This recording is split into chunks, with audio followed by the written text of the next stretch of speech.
Blood trickled down Elijah Washington's cheek as the flight attendant's wedding ring left a small gash. Stunned passengers gasped. None knew this slap would collapse America's largest airline. None knew this 15-year-old boy's father controlled enough wealth to rewrite aviation history. The cabin intercom crackled. "This is your captain speaking. Before we dive into this shocking story that transformed the airline industry forever, let me know where you're watching from in the comments. Hit that like button if you've ever witnessed or experienced discrimination while traveling, and subscribe to our channel for more true stories of justice and transformation." Now, let's find out how one father's response to his son being slapped changed aviation forever. Jamal Washington was not a man who accepted the word impossible. Growing up in a cramped apartment in Harlem with 5 siblings and a single mother who worked 3 jobs, he learned early that the world wouldn't hand him anything. By 16, he was coding in a borrowed school computer lab at night, his fingers flying across keyboards while his peers slept. By 23, he had founded WashTech from his tiny studio apartment, focusing on cybersecurity solutions when most tech giants ignored the field. "They called me the janitor," Jamal once told Forbes magazine. "When I showed up at venture capital meetings, they assumed I was there to clean. I had to prove myself 10 times over just to get in the room." That drive made WashTech the industry leader in digital security by the time Jamal turned 35. 3 successful IPOs later, his net worth exceeded $20 billion, placing him among America's wealthiest individuals and one of only 3 black billionaires in the country.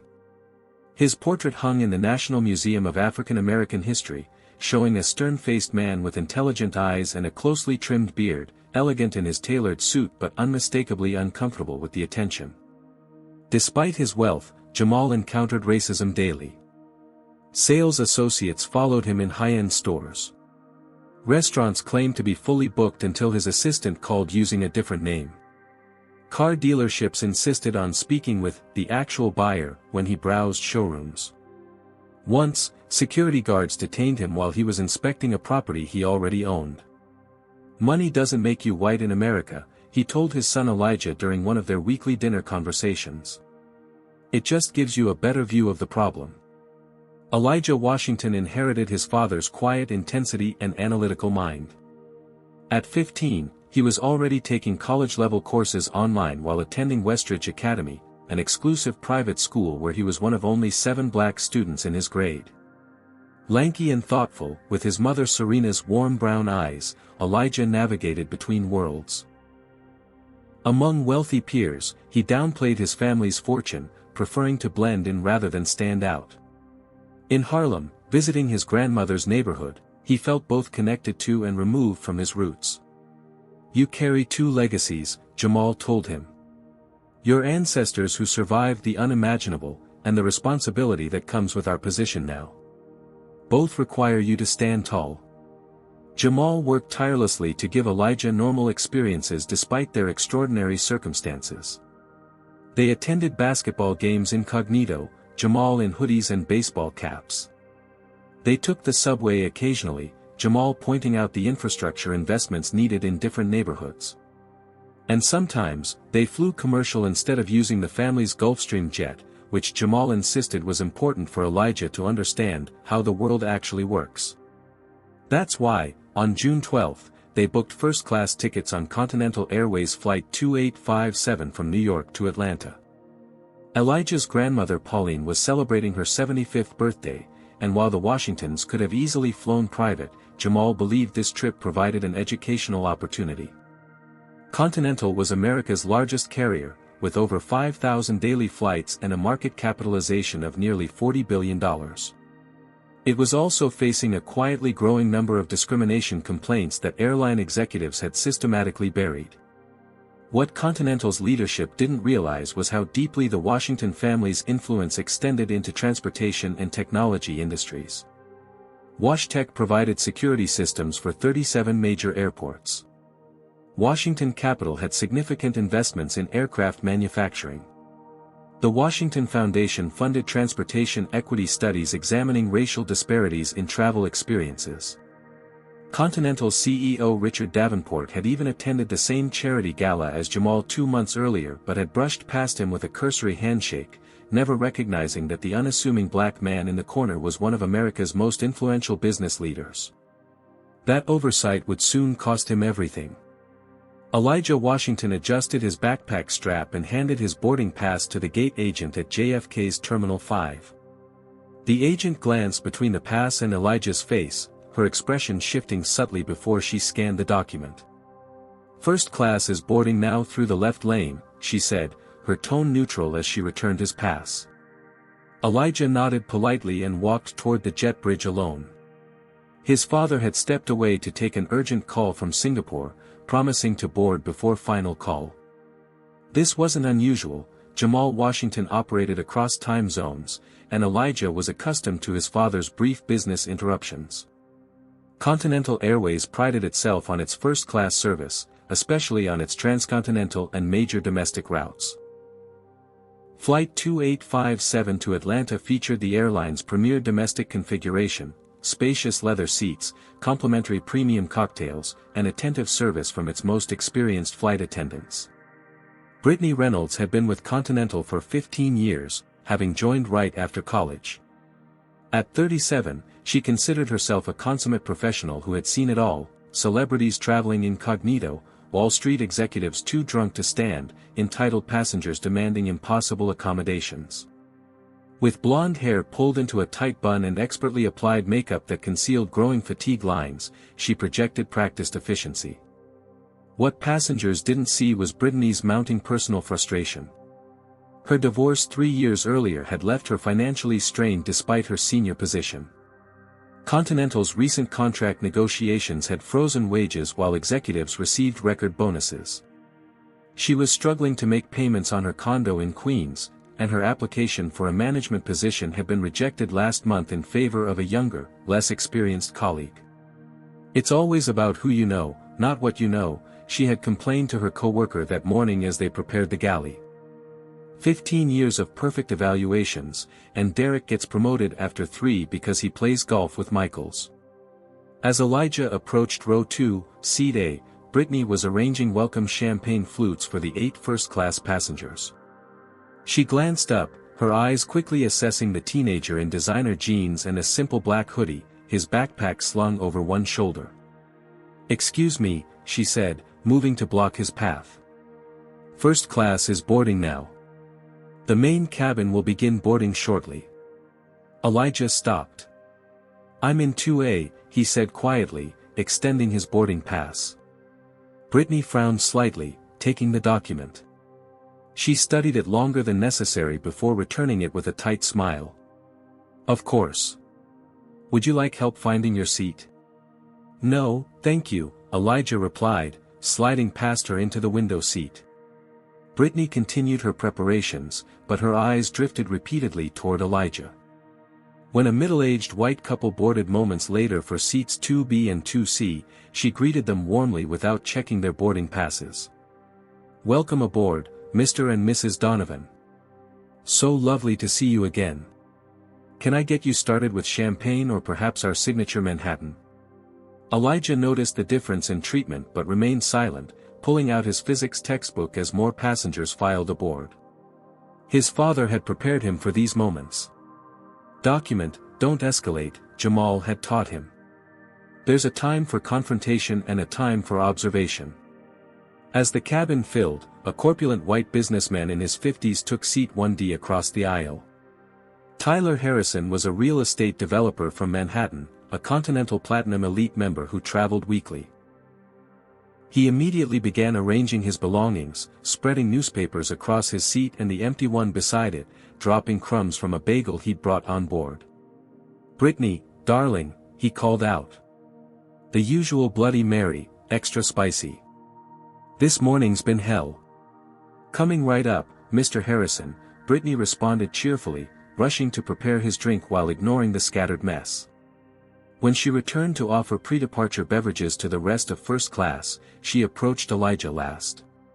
"Orange juice?" she asked, not offering the full range of options she'd presented to other passengers. "Water, please," Elijah replied, looking up from his textbook. She returned with a plastic cup of water while other passengers received glass tumblers. The cabin continued filling with economy passengers. Brittany's colleague, Marcus Wright, a younger black flight attendant working the main cabin, noticed her interactions with Elijah and frowned slightly. He'd experienced Brittany's subtle racism before but remained silent, needing the job too desperately to risk conflict. As final boarding was announced, Jamal Washington hurried down the jet bridge, his phone call concluded. He was dressed simply in charcoal slacks and a navy cashmere sweater, carrying only a leather portfolio. Though worth billions, Jamal cultivated inconspicuousness, a survival tactic from years of navigating predominantly white spaces where standing out often meant trouble. From the doorway, he immediately spotted Elijah and noticed the plastic water cup, the textbook, and his son's slightly tense posture. A father recognizes these things. Something wasn't right. His eyes narrowed as he observed Brittany's stiff movements around his son compared to her animated conversations with other passengers. Jamal had seen this pattern hundreds of times. The realization settled in his chest like a cold weight. Elijah looked up and gave his father a small nod that contained volumes of unspoken communication. "Sir, we need to continue boarding. Please find your seat." Brittany's voice cut through Jamal's observations, her tone noticeably cooler than the one she'd used with previous passengers. "2C," Jamal responded, showing his boarding pass before making his way to join Elijah. As Jamal settled beside his son, the cabin filled with the chaotic energy of final boarding. Overhead bins slammed shut. Passengers squeezed past each other in the narrow aisle. Flight attendants made final preparations for departure. "Everything okay?" Jamal asked quietly. Elijah gave an almost imperceptible shrug. "The usual." Brittany Reynolds moved efficiently through the cabin, checking seat belts and ensuring compliance with pre-takeoff procedures. When she reached row 2, her eyes lingered on Elijah's backpack tucked partially under the seat in front of him. "That needs to go completely under the seat or in the overhead bin," she said sharply. Elijah nodded and bent forward to adjust it, but Brittany was already reaching for the overhead bin above their seats. "Let me just put it up here," she said, her tone suggesting impatience. "It's fine, I need my book," Elijah responded, pulling his physics text from the bag before pushing it fully under the seat. Brittany's lips tightened. "The bin would be better." From across the aisle, Tyler Harrison looked up from his phone. "Come on, Brittany, the kid's fine. My stuff's taking up half the damn cabin."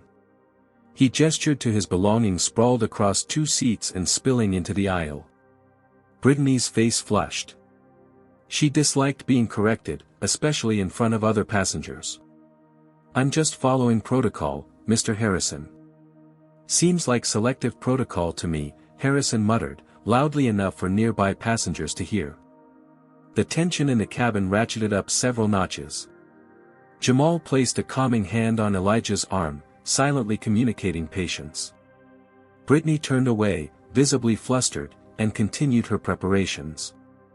When she returned minutes later with final drink service before takeoff, her movements were jerky with suppressed anger. As she leaned across to hand Jamal a glass of water, Elijah reached up to adjust the air vent. The timing couldn't have been worse. Elijah's elbow accidentally bumped Brittany's arm, causing water to splash across her Continental Airways uniform skirt. "I'm sorry," Elijah said immediately, reaching for his napkin. "Let me help." "Do not touch me." Brittany snapped, her voice slicing through cabin conversations like a blade, drawing all eyes toward them. "This is a brand new uniform." "It was an accident," Jamal interjected calmly. "My son apologized." "I've had enough of this," Brittany hissed, her professional demeanor completely abandoned. "First disrupting boarding, then the backpack, now this? This isn't how we behave in first class." The implication hung in the air like poison gas. Several passengers shifted uncomfortably. In seat 1D, Tyler Harrison's face darkened with anger. "What exactly are you suggesting?" Jamal asked, his voice dangerously quiet. Elijah reached for his water glass, hoping to defuse the situation. "Dad, it's okay." Brittany misinterpreted the movement. Perhaps she thought he was reaching for her. Perhaps 15 years of accumulated frustrations, financial anxieties, and unexamined biases crystallized in that single moment. Whatever the reason, what happened next would change everything. Her hand lashed out in a quick, sharp motion. The sound of the slap echoed through the suddenly silent cabin. Elijah's head snapped back, more from surprise than force. Brittany's wedding ring caught his cheekbone, leaving a small cut that immediately beaded with blood. Time seemed to stop. Passengers froze in shock. Marcus Wright, standing at the rear galley, dropped the coffee pot he was holding. In the stunned silence that followed, the shattering glass sounded like an explosion. Blood trickled down Elijah's cheek. His eyes, wide with disbelief, filled with tears he refused to shed. Brittany stood perfectly still, her hands still raised, horror dawning on her face as she realized what she'd done. "You struck my son," Jamal stated, each word precisely enunciated. His calm was more frightening than any shouting could have been. Tyler Harrison was on his feet instantly. "I saw the whole thing. That was assault. Captain needs to know now." Other passengers began speaking all at once. "Did you see that? She hit a child. Someone's recording this, right? Call security." Brittany's shock transformed into desperate self-preservation. "He was reaching for me. I felt threatened." "He's 15 years old," Jamal said, his voice still unnaturally controlled as he pressed his handkerchief against Elijah's cheek. "And you just committed assault." The cabin intercom crackled. "This is your captain speaking. Flight attendants, please prepare for departure." Marcus had already rushed to the cockpit to inform Captain Maxwell Burke of the situation. Moments later, the captain's voice returned, now tense. "Ladies and gentlemen, we're experiencing a slight delay. Please remain seated while we address a cabin situation." 2 airline representatives and an airport security officer boarded minutes later. Brittany immediately approached them, speaking rapidly, gesturing toward the Washingtons. Her body language suggested she was positioning herself as the victim. Jamal stood, his full height and presence commanding attention. Without raising his voice, he addressed the security officer directly. "My name is Jamal Washington. That flight attendant just struck my son, a minor, causing physical injury. We require immediate medical attention, documentation of the incident, and the captain's presence." The security officer's expression changed subtly at the name, Washington. He'd seen Jamal on the cover of Business Week last month. "Mr. Washington, we'll address this immediately," he said, his tone shifting to one of deference. Brittany recognized the change. Her eyes darted between Jamal and the officer, confusion replacing her defensive posture. "Do you know who I am?" Jamal asked her directly. Brittany shook her head slightly. Jamal leaned closer, his voice for her ears alone. "You have no idea what you've just done." Richard Davenport was reviewing quarterly projections in his corner office at Continental Airways headquarters when his phone rang. The CEO rarely took unscheduled calls, but his executive assistant's voice held an unusual urgency. "Sir, Linda Matthews from Legal is calling about something called the Washington incident. She says it's critical." Davenport sighed heavily. "Another passenger complaint, no doubt. Continental received dozens daily, most handled by customer service representatives with standardized apology emails and discount vouchers for future flights. Only the most severe reached Legal, and only the truly exceptional made it to his desk." "Put her through," he said, already mentally calculating how quickly he could end the call and return to his projections. "Richard," Matthews began without preamble, her normally composed voice tight with tension. "We have a situation on Flight 2857 at JFK. A first-class passenger was physically struck by one of our flight attendants." Davenport frowned. "Struck? That's unfortunate. Standard termination for the attendant, appropriate compensation package for the passenger. Why does this require my attention? Because the passenger is Elijah Washington, son of Jamal Washington. And Mr. Washington witnessed the entire incident. For a moment, the name didn't register. Then Davenport's blood ran cold. Washington. Washtec Washington. $20 billion net worth Washington, Matthews confirmed. The flight's been deplaned. Washington is demanding to speak with you personally, and he's retained Harrington and Schmidt. Harrington and Schmidt was the most aggressive civil rights law firm in the country, known for 8- and 9-figure settlements against corporations in discrimination cases. Jesus Christ, Davenport whispered. What exactly happened?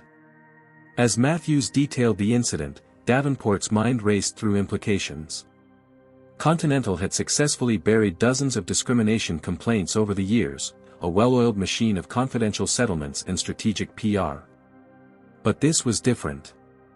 This was Jamal Washington, one of the most powerful black executives in America, whose son had been physically assaulted by a Continental employee. Call an emergency board meeting. Now, Davenport ordered, already loosening his tie. And get me everything we have on Washington. Within 30 minutes, Continental's executive leadership gathered in the crisis management room. The tension was palpable as Matthews played a video already circulating on social media. A passenger's recording of the slap and its aftermath. It's been viewed 200,000 times in the last hour, said Omar Phillips, head of public relations, his face ashen. Twitter is calling for boycotts. The hashtag Don't Fly White Skies is trending. White Skies referred to Continental's marketing slogan, reaching new heights in white glove service. The racial implication of the consumer reinterpretation wasn't lost on anyone in the room. Chief Financial Officer Victoria Chin interrupted, her voice tight. Stock is down 7% and falling. Trading might be halted if this continues. This is containable, Davenport insisted. We've handled discrimination claims before. Not like this, Matthews countered, pulling up a document on the projection screen. I've compiled a summary of Washington's influence. WashTec provides cybersecurity for 37 major airports, including 6 of our hubs. The Washington Foundation funds transportation equity research that's been cited in congressional hearings. His venture capital firm holds significant positions in aircraft manufacturing, including a 3% stake in Aerogen, our primary supplier. The room fell silent as executives processed the connections. He could cripple us, Chen whispered. Has Washington made any statements? Demands? Davenport asked. Nothing, Phillips reported. He's gone completely silent, which frankly terrifies me more than if he were giving interviews. His lawyer only said he'll be in touch. The flight attendant? Davenport asked. Brittany Reynolds, 15 years with Continental. Clean record, though. Matthews hesitated. Though what? Davenport pressed. There were 3 passenger complaints alleging discriminatory treatment in her file. All from minority passengers. All resolved with standard vouchers. Nothing escalated. Davenport slammed his hand on the table. Why wasn't this addressed? We have protocols. The uncomfortable silence that followed spoke volumes. Everyone knew Continental's protocols were designed to minimize legal exposure, not address underlying issues. Call Washington. Offer whatever it takes to make this go away, Davenport ordered. I'll speak to him personally. 6 calls to Washington's office went unanswered. His personal number went straight to voicemail. Continental's legal team prepared escalating settlement offers, starting at $5 million. Meanwhile, the storm intensified. Continental assault trended globally. Civil rights organizations issued statements condemning the airline. Celebrities and influencers shared boycott pledges. Stock continued its freefall, losing nearly 15% by market close. I've got a question for all of you watching. do you think corporations should be held accountable when their employees discriminate, or is this just one bad apple that doesn't reflect the company? Comment number 1 if you believe Continental Airways should face serious consequences, or number 2 if you think this incident was just an individual employee's mistake. Hit that like button if you've ever witnessed discrimination that went unaddressed, and subscribe to our channel for more stories of justice and accountability. Now, what do you think Jamal Washington is planning while Continental's executives panic? Let's find out. By 6 p.m., the incident dominated every major news network. CNN's banner headline read, "Black teen slapped by flight attendant, billionaire father witnesses assault." MSNBC featured a panel of experts discussing racial bias in the travel industry. Even Fox News covered the story, though their cheering questioned, airline overreaction or justified response. Good Morning America secured an exclusive interview with Tyler Harrison, the businessman who had witnessed the entire incident from across the aisle. "I've flown over 2 million miles with Continental," Harrison told the somber-faced anchor. "I've never seen anything like it."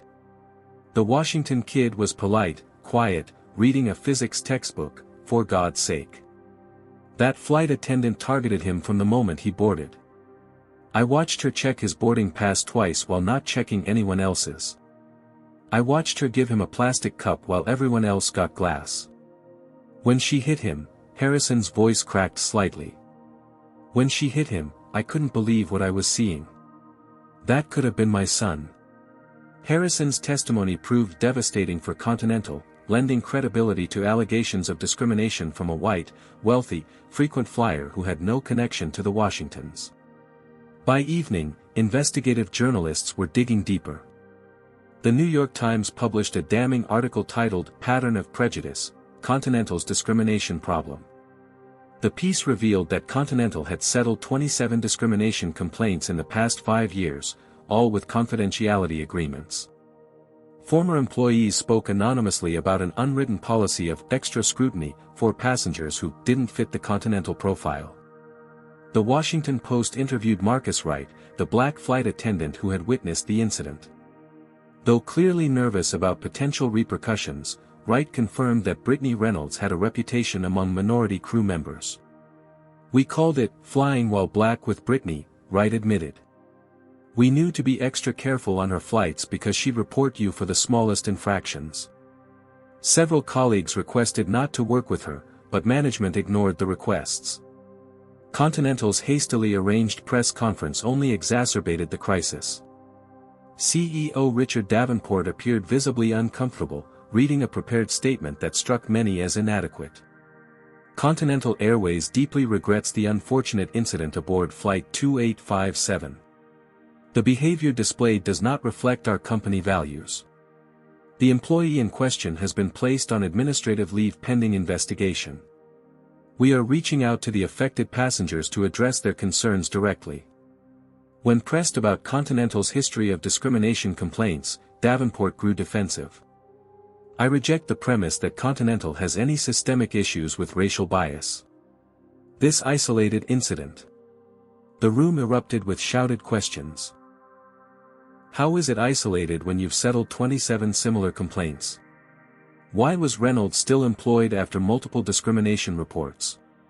Has anyone from Continental actually spoken with the Washingtons? Davenport abruptly ended the press conference, a decision analysts immediately criticized as further evidence of the company's inability to address the crisis appropriately. Meanwhile, social media became a platform for others to share their Continental experiences.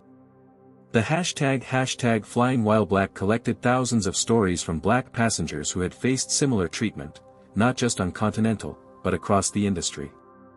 Many shared videos, documented encounters, and email chains showing inadequate corporate responses.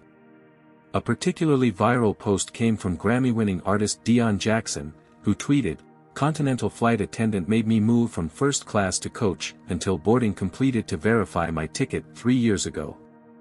When I complained, they gave me 5,000 miles and ignored me.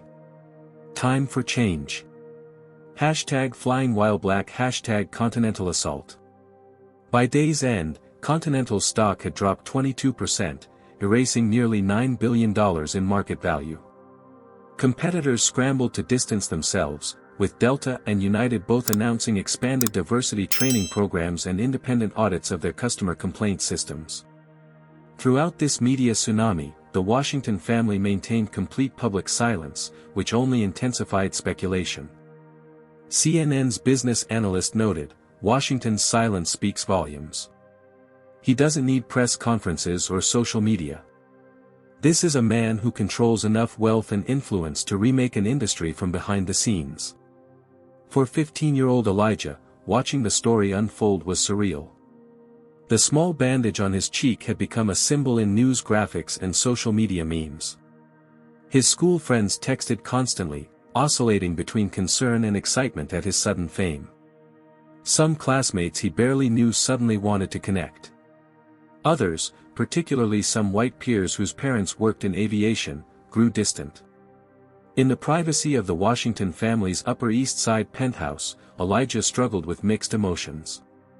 "I don't want to be known as the kid who got slapped," he confessed to his father that evening. "People look at me differently now." Jamal nodded thoughtfully. "Public attention is rarely comfortable, son. But sometimes, it's necessary for change." "What are you planning?" Elijah asked, recognizing the strategic gleam in his father's eyes. "Something long overdue," Jamal replied. "Continental's problem isn't just one flight attendant. It's a culture that enabled her, executives who buried complaints, and a system designed to protect the company rather than address harm. The question isn't what I'm going to do about Brittany Reynolds. The question is what I'm going to do about Continental Airways." That night, as Elijah slept, Jamal made a series of phone calls from his home office. To his attorney at Harrington and Schmidt. To 3 fellow billionaires who owed him favors. To the transportation secretary, a former business school classmate. To his investment team at Washington Capital. By morning, Jamal Washington had set in motion a plan that would transform American aviation forever. 5 days after the incident, Continental Airways still had not heard directly from Jamal Washington. Every attempted contact went unanswered. The company had terminated Brittany Reynolds, announced a comprehensive review of its complaint procedures, and pledged $10 million to create a new passenger rights initiative. None of it stemmed the bleeding. Continental's stock had lost 30% of its value. Bookings were down 42%. Social media remained relentless, with celebrities and influencers publicly canceling their Continental frequent flyer memberships. Inside the Washington residence, Jamal worked methodically from his wood-paneled home office, orchestrating a response that went far beyond what Continental executives could imagine. On his screens, multiple dashboards tracked Continental's stock price, social media sentiment, and internal communications that his cybersecurity team had legally obtained through business relationships with the airline's technology vendors. Jamal paused his work when Elijah knocked on the open door. The cut on his son's cheek was healing, but the emotional impact lingered. "Got a minute, Dad?" Elijah asked. Jamal immediately closed his laptop. "Always for you." Elijah settled into the leather chair across from his father's desk, his expression troubled. "Everyone at school's talking about it. Some kids are treating me like I'm some kind of celebrity for getting hit. Like it's cool or something." Jamal nodded. "People often don't know how to respond to someone else's trauma. They turn it into entertainment because that's easier than confronting the reality." Jason Mitchell said his dad thinks we're just playing the race card for money, Elijah continued, his voice tight. "That if a white kid got slapped, nobody would care." Jamal leaned forward, his gaze intense. "Let me tell you something I learned early, son. When you're black in America, everything you achieve will be questioned. Every injury you suffer will be minimized. Some people will always be more comfortable believing we're gaming the system than acknowledging the system was built to exclude us." He gestured toward a framed photograph on the wall, Jamal's grandmother standing proudly in her nursing uniform in 1960s Alabama. "Your great-grandmother couldn't enter hospitals through the front door, even wearing that uniform. She couldn't eat in the hospital cafeteria. Every day she endured humiliations I can barely imagine, to build a better future for our family. Jamal's voice softened. What happened to you on that plane wasn't about money. It was about dignity. About being treated as fully human. The same indignities happen to black people without wealth or connections every day, and the world keeps turning because they don't have the power to make it stop. So what are we doing about it? Elijah asked. Really doing, not just for us. Jamal smiled, pride evident in his expression. That his son's first concern was for the broader impact, not personal gain, confirmed he was raising him right. Let me show you. For the next hour, Jamal walked Elijah through his developing strategy. It wasn't merely about punishing Continental or seeking compensation. It was about fundamental, systemic change. Continental offered us $30 million this morning, Jamal revealed, pulling up the email. With a confidentiality agreement, of course. Elijah's eyes widened. That's a lot of money. It's nothing, Jamal countered. A rounding error on their balance sheet. Hush money to make us go away and let them return to business as usual. I declined. What did you ask for instead? Nothing they can give within their current structure, Jamal said, a hint of steel entering his voice. What's needed isn't a settlement, but transformation. The following day, Jamal finally broke his public silence by announcing the formation of the Washington Initiative for Travel Equality, WHITE. With initial funding of $50 million from the Washington Foundation, WHITE would document discrimination in transportation, advocate for policy changes, and provide legal assistance to affected travelers. The announcement sent shockwaves through the industry. Continental's PR team initially tried to spin it positively, releasing a statement that they welcomed the Washington family's constructive approach and looked forward to potential collaboration. Jamal's response was swift and devastating. During WHITE's inaugural press conference, he systematically dismantled Continental's reputation.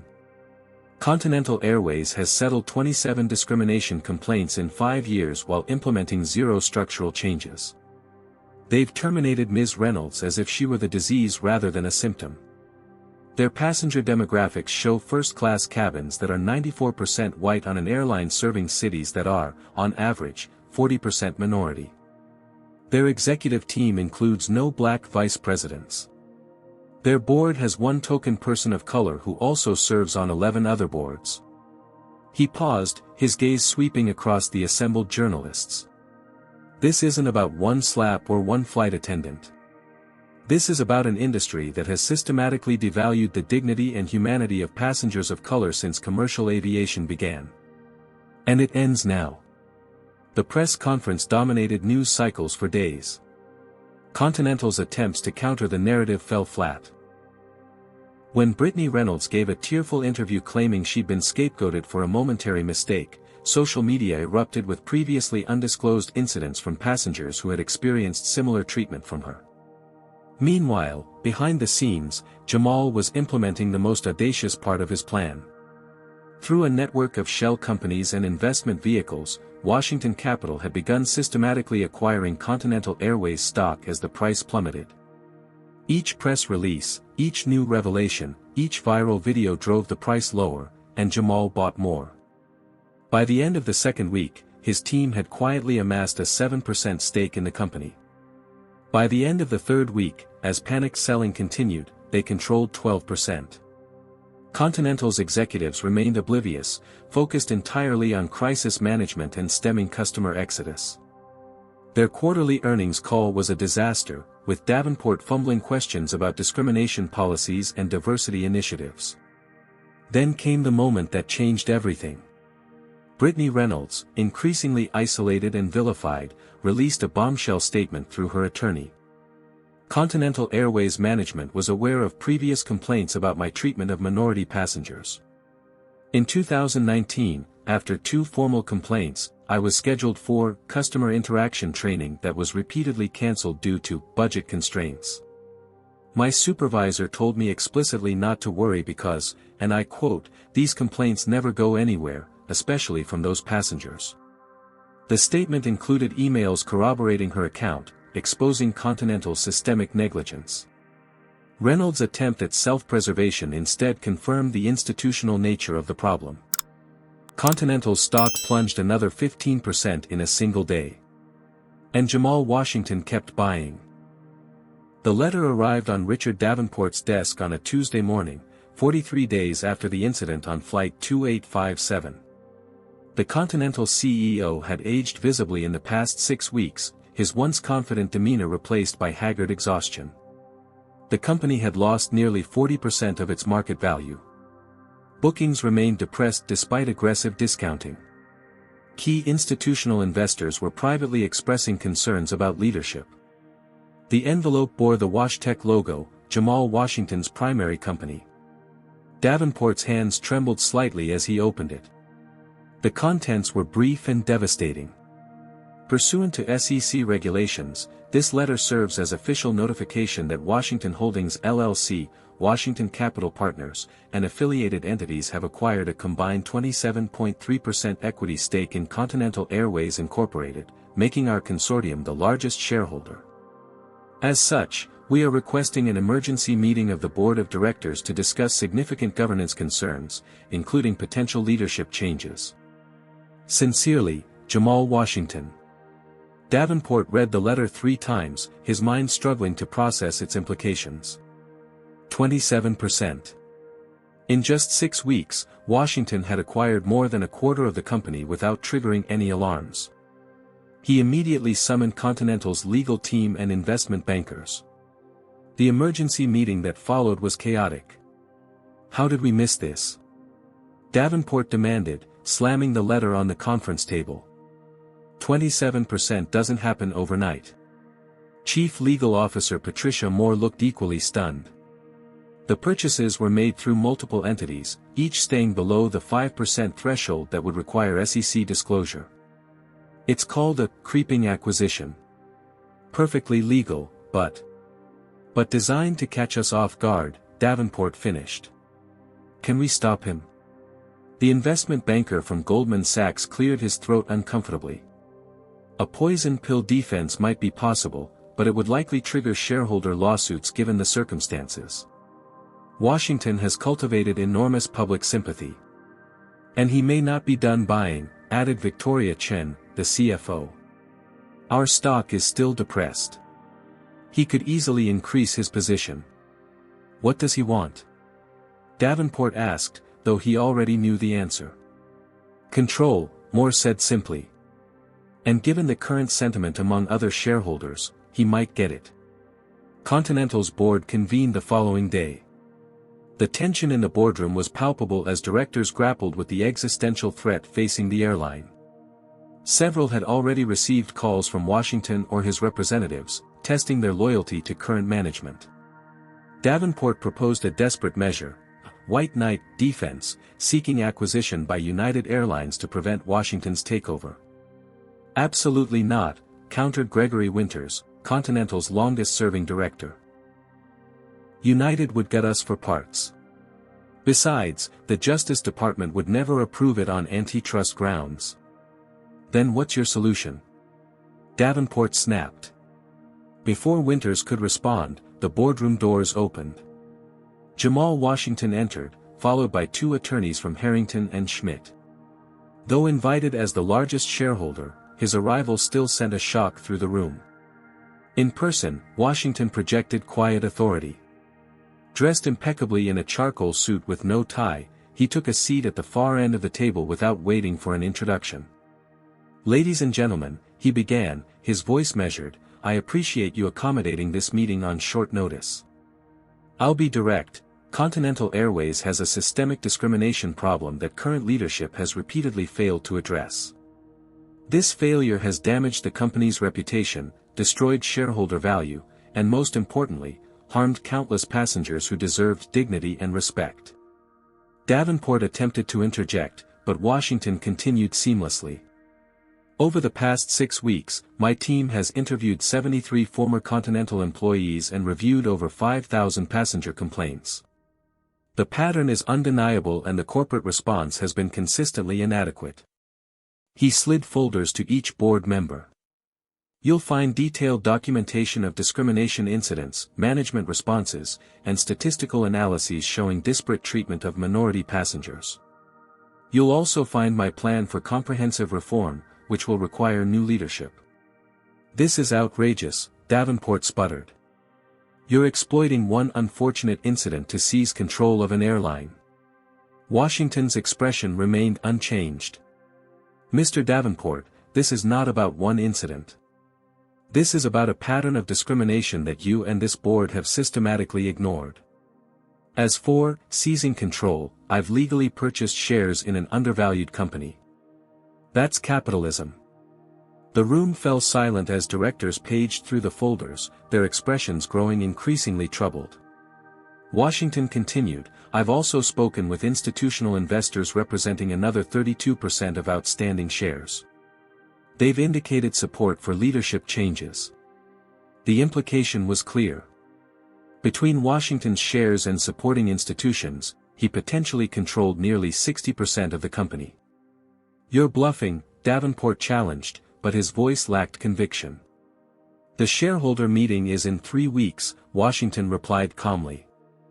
I'm prepared to call for a vote of no confidence in current management. Given recent events, how confident are you in the outcome? Over the next 3 hours, the boardroom became a battlefield of corporate governance. Davenport and his allies argued passionately for maintaining current leadership with enhanced oversight. Washington countered with specific failures of that same leadership, his command of details devastating. As the meeting extended into evening, directors began shifting allegiances.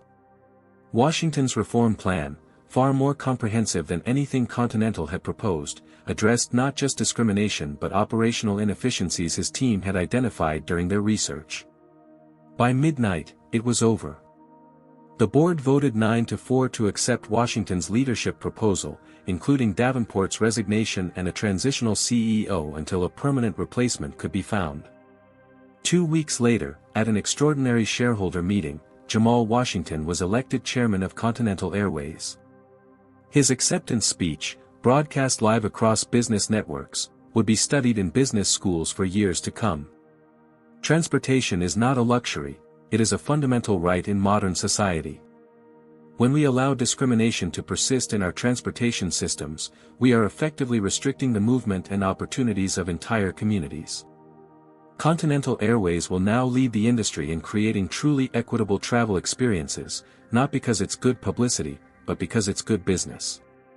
Treating all passengers with dignity isn't just morally right, it expands our market, strengthens our brand, and builds sustainable value for shareholders. In her apartment in Queens, Brittany Reynolds watched the broadcast, her future uncertain. Her lawsuit against Continental for making her a scapegoat had been quietly dropped by her attorney after evidence emerged of her consistent pattern of discriminatory behavior. No airline would hire her. Her social media accounts had been deactivated after months of harassment. The irony wasn't lost on her. Her single impulsive action, slapping a teenager she'd perceived as undeserving of first-class service, had irrevocably altered her life. And transformed an industry. Continental Airways disappeared on January 1st of the following year. In its place rose Unity Airlines, with a new logo, new uniforms, and a revolutionary approach to commercial aviation. The rebranding, personally overseen by Chairman Jamal Washington, was the most visible sign of the carrier's transformation, but far from the most significant. Within the first 100 days of Washington's leadership, Unity implemented the most comprehensive anti-discrimination program in aviation history. Every employee, from baggage handlers to executives, underwent intensive bias recognition training developed by leading experts in sociology and psychology. Unlike previous corporate diversity initiatives often criticized as superficial, Unity's program included ongoing assessment, practical scenarios, and accountability measures tied to compensation. The company established an independent oversight board comprised of civil rights leaders, customer experience experts, and transportation equity advocates. This board received direct access to customer complaint data and the authority to recommend binding policy changes. Unity's hiring practices underwent radical revision. The executive team, previously 92% white and 78% male, was restructured to reflect the diverse communities the airline served. Marcus Wright, the black flight attendant who had witnessed Elijah's assault, was promoted to lead a new passenger advocacy department that reported directly to the CEO. "This isn't about optics," Jamal explained during a CNBC interview 6 months into the transformation. "This is about perspective. When leadership reflects diverse experiences, blind spots diminish. Problems get identified earlier. Solutions become more comprehensive." The physical travel experience changed as well. Unity redesigned its boarding procedures to eliminate subjective crew decisions about passenger documentation. New technology allowed contactless verification of boarding passes and seat assignments, reducing opportunities for discriminatory treatment. Most radical was Unity's Transparency Dashboard, a public website displaying real-time data on passenger complaints categorized by demographic information, resolution timeframes, and satisfaction ratings. No other airline had ever voluntarily exposed itself to such scrutiny. "Sunlight is the best disinfectant," Jamal noted when questioned about the potential PR risks. "By making our performance visible, we create constant pressure for improvement." The aviation industry initially regarded Unity's changes with skepticism. Competitors predicted financial disaster, suggesting passengers cared more about low fares than social justice. Industry analysts questioned whether Washington was prioritizing ideology over shareholder value. Those doubts evaporated when Unity posted its first quarterly results under the new model. Passenger bookings had increased 17%. Load factors, the percentage of available seats filled, had improved across all routes. Most surprisingly, the airline's Net Promoter Score, measuring customer loyalty and satisfaction, had jumped from industry-lagging to industry-leading. "Treating people with dignity turns out to be good business," Jamal observed dryly during the earnings call. Who could have imagined? Competitors scrambled to respond. Delta accelerated its diversity initiatives. United established a passenger rights committee. American Airlines hired a chief equality officer reporting directly to the CEO. One by one, industry practices began shifting toward the Unity model. The Transportation Department took notice. Secretary Maria Hernandez convened an industry roundtable on passenger rights, with Jamal Washington as keynote speaker. The resulting guidelines, informally dubbed the Washington Standards, established new expectations for equal treatment in commercial travel. 9 months into Unity's transformation, an unexpected letter arrived at Jamal's office. The return address belonged to Brittany Reynolds. Jamal considered discarding it unopened. The former flight attendant had become a divisive figure, portrayed as either victim or villain depending on the observer's perspective. After the initial media frenzy, she had largely disappeared from public view, reportedly working in retail while pursuing a degree in social work. After careful consideration, Jamal shared the letter with Elijah, now 16 and increasingly involved in his father's efforts through a youth advisory council at Unity. "It's addressed to both of us," Jamal explained. "It's your decision whether we read it." Elijah hesitated only briefly before nodding. "We should hear what she has to say." The letter was unexpectedly thoughtful. "Mr. Washington and Elijah. I've written this letter many times in my mind over the past year. No words seem adequate for the harm I caused. My actions that day were inexcusable.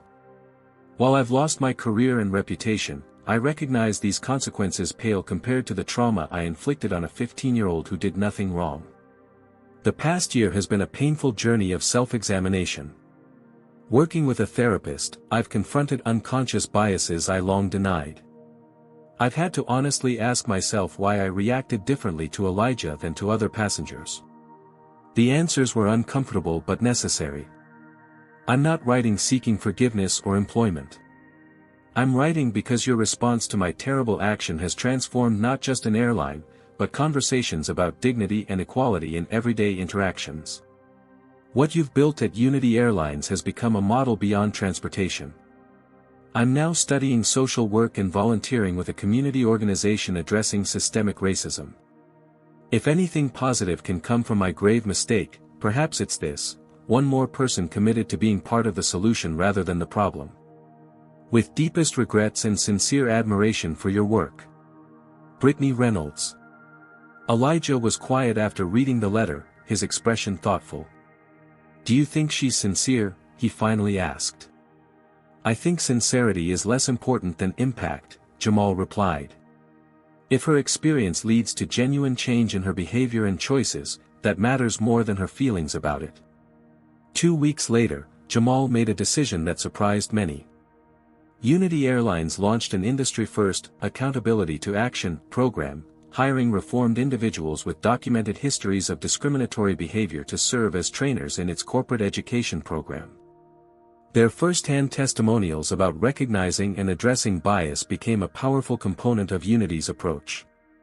Brittany Reynolds was not hired. The direct nature of her offense against a minor made that impossible, but her letter helped shape the program's development. The initiative received both criticism and praise, but like many of Unity's innovations, it was eventually adopted by other companies seeking to address discrimination comprehensively. By the one-year anniversary of the rebranding, Unity Airlines had not only recovered Continental's lost market value but exceeded it by 22%. The Washington standards had been incorporated into transportation regulations across 3 countries. Unity's training programs were being licensed to corporations across industries. What began with a slap had evolved into a movement. 5 years passed. Unity Airlines dominated American aviation, not merely as the largest carrier but as the standard by which others were measured. Its market capitalization had tripled. Its passenger satisfaction metrics consistently led the industry. Most significantly, its discrimination complaints had dropped 97% from Continental's historical baseline. Elijah Washington, now 20 years old and a junior at Howard University, had grown into a thoughtful young man studying business with a focus on social entrepreneurship. Though he maintained a low public profile, his experiences had shaped his worldview and ambitions. His senior thesis examining transportation equity had already received attention from policy experts. On a crisp autumn morning, Elijah found himself in the Unity Airlines lounge at Reagan National Airport, waiting for his flight to Atlanta. He still visited his grandmother Pauline regularly, though she now lived in a luxury retirement community funded by her son's success rather than the modest Harlem apartment where she'd raised Jamal. "Mr. Washington." Elijah looked up from his laptop to find a woman in her early 40s standing before him. For a moment, he didn't recognize her. Her hair was different, natural curls instead of the tight blonde bun he remembered. The severe makeup was gone. But the eyes were unmistakable. "Ms. Reynolds," he said quietly, his pulse quickening slightly at the unexpected encounter. "I'm sorry to disturb you," Brittany said, visibly nervous. "I recognized you and I've thought about this moment for years, whether I'd ever have the chance to apologize in person." She gestured to a nearby chair. "May I?" Elijah hesitated, then nodded. As she sat, he noticed she wore a Unity Airlines employee badge with Corporate Training Division printed beneath her name.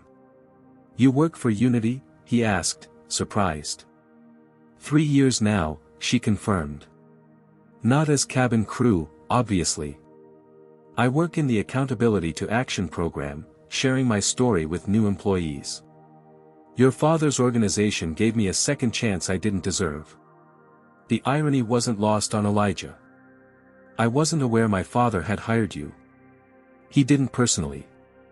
I went through the standard application process, was rejected twice before being accepted conditionally. No special treatment."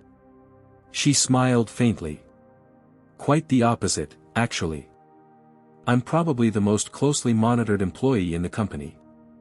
Elijah studied her, searching for any hint of the hostile woman who had struck him 5 years earlier.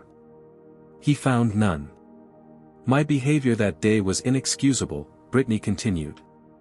"I won't insult you by offering explanations or excuses. I just want you to know that I'm profoundly sorry, and I've worked every day since to become someone who deserves the opportunity your father's company gave me."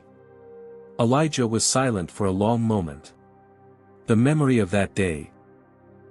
The shock, the humiliation, the small trickle of blood down his cheek, remained vivid. Yet so did the transformation that had followed, the industry-wide changes, the thousands of travelers who now experienced dignity rather than discrimination. My father often says that true reconciliation isn't about forgetting the past, Elijah finally responded. It's about creating a future where those injuries can't happen again. Brittany nodded, tears forming in her eyes. That's what I try to teach. My story, our story, has become a powerful lesson. When I describe what happened, I always emphasize that it wasn't just about one bad decision. It was about systems that enabled discrimination, biases I hadn't confronted, and a corporate culture that prioritized damage control over genuine change. Their conversation continued as boarding for Elijah's flight was announced. Walking toward the gate, they exchanged perspectives on Unity's evolution and the broader impact on transportation equity. Despite the painful history between them, they found common ground in their commitment to continuing progress. At the boarding door, Brittany extended her hand. Thank you for listening. It means more than you know. Elijah shook her hand, a symbolic gesture of reconciliation if not complete forgiveness. Safe travels, Ms. Reynolds. You too, Mr. Washington. Aboard the aircraft, Elijah settled into seat 2A, the same position he'd occupied that fateful day 5 years earlier. The differences were immediately apparent. The flight attendant greeted him with the same professional courtesy extended to all passengers. The digital welcome screen displayed his name without anyone questioning his presence in first class. The boarding process proceeded smoothly, free from the tension he'd once experienced.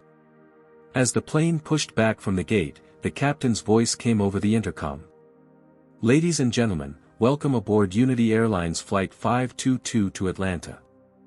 I'm Captain Michaels, and on behalf of our chairman Jamal Washington and the entire Unity family, we're honored to serve you today. Elijah smiled at the reference to his father, now a legendary figure in American business. The Washington name had become synonymous with corporate responsibility and the power of principled leadership. Jamal had recently announced the expansion of the Washington Initiative for travel equality into other sectors, hospitality, retail, healthcare, bringing the same commitment to dignity and equal treatment beyond transportation.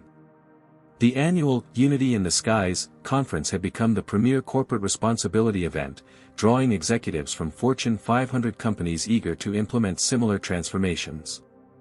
The Washington family had established a scholarship program for minority students pursuing careers in aviation and transportation policy.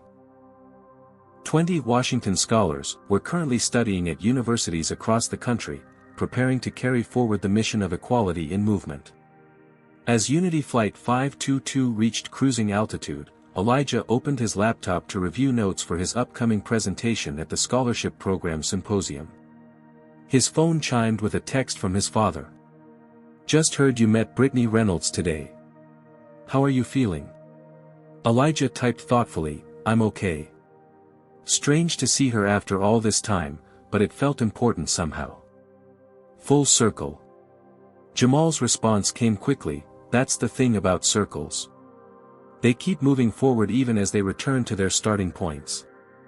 You ended up in the same seat on the same route, but in an entirely different world. Elijah glanced out the window at the clouds below, considering his father's words. From a single moment of injury had come transformation far beyond anything they could have imagined. His cheek had healed without a scar, but the impact of that slap continued to reshape American business and culture. The captain's voice interrupted his reflection. Ladies and gentlemen, I have a special announcement. Today marks the 5th anniversary of Unity Airlines. To celebrate, I'm honored to reveal that Elijah Washington, son of our chairman, is aboard our flight today. Mr. Washington recently became the youngest minority owner in commercial aviation history, having acquired a 5% stake in Unity through his own investment venture. Surprised passengers turned toward Elijah, their expressions showing recognition and respect rather than the suspicion he'd once encountered. Several smiled and nodded acknowledgement. The captain continued, Mr. Washington's experience 5 years ago transformed not just our airline but our entire industry. Today, we honor that legacy by recommitting ourselves to the dignity of every passenger, regardless of appearance, background, or circumstance. As applause filled the cabin, Elijah felt a complex mixture of emotions: pride in what his family had accomplished, gratitude for the opportunity to create change, and hope for the continuing journey toward true equality. What had begun with pain had evolved into purpose. The slap that once stung his cheek had ultimately struck a blow against discrimination itself. And that, perhaps, was the most powerful reconciliation of all. This story illustrates how individual acts of discrimination reflect broader systemic issues that often go unchallenged until someone with power decides to act. Jamal Washington could have accepted a settlement and moved on, but he recognized that true change requires transforming the systems that enable discrimination, not just punishing individual offenders. The transformation of Continental Airways demonstrates that addressing discrimination isn't just morally right, it's good business. By creating genuinely inclusive environments, companies can expand their markets, strengthen customer loyalty, and build sustainable value. Perhaps most importantly, this narrative shows the power of strategic patience and leverage. Rather than immediate outrage, Jamal responded with calculated determination, using his resources and influence to create lasting change that benefited not just his family but countless travelers who would never face the humiliation his son experienced. The story also reminds us that reconciliation doesn't require forgetting past injuries, but rather ensuring those injuries can't happen again. True healing comes through transformation, not just apology. What would you have done in Jamal Washington's position? Would you have accepted a settlement or fought for systemic change? Share your thoughts in the comments. If this story of justice and transformation resonated with you, please hit that like button and subscribe for more powerful stories that show how individuals can challenge discrimination. Share this video with someone who needs to be reminded that standing up against injustice can transform entire industries. Thank you for watching, and remember, when we refuse to accept discrimination, we create the possibility of a more dignified world for everyone.